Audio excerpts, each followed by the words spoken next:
कई सालों पहले की बात है। एक गांव में युधिष्ठिर नाम का एक कुमार रहता था। दिन में मिट्टी के बर्तन बनाता और जो भी पैसे मिलते उनसे शराब खरीद कर पी लेता।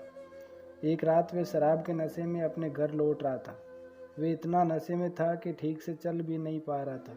अचानक उसका पैर लड़खड़ाया और वे जमीन पर गिर पड़ा।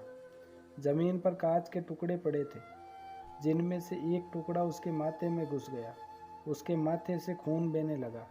इसके बाद कुमार किसी तरह उठा और अपने घर की ओर चल दिया। अगले दिन जब उसे होश आया तो एक वैद्य के पास गया और पट्टी करवाकर दवाई ली।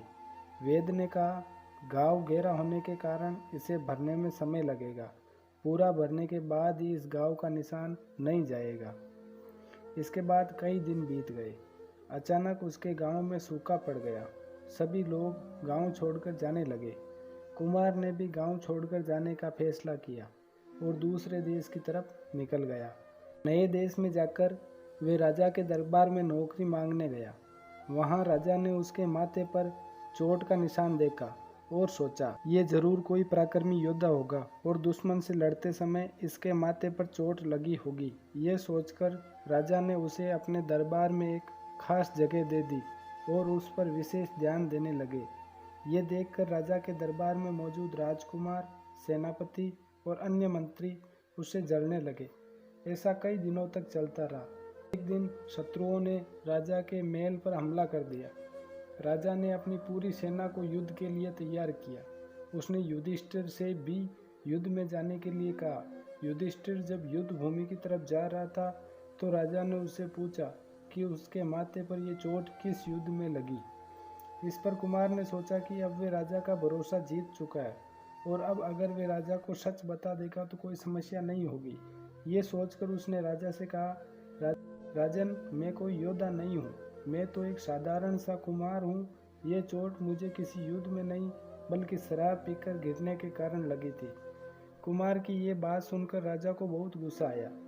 उसने कहा, तुमने मेरा विश्वास तोड़ा है और मुझे छल कर दरबार में इतना ऊंचा पद पाया है। निकल जाओ मेरे राज्य से। कुमार ने राजा से बहुत मिन्नतें की।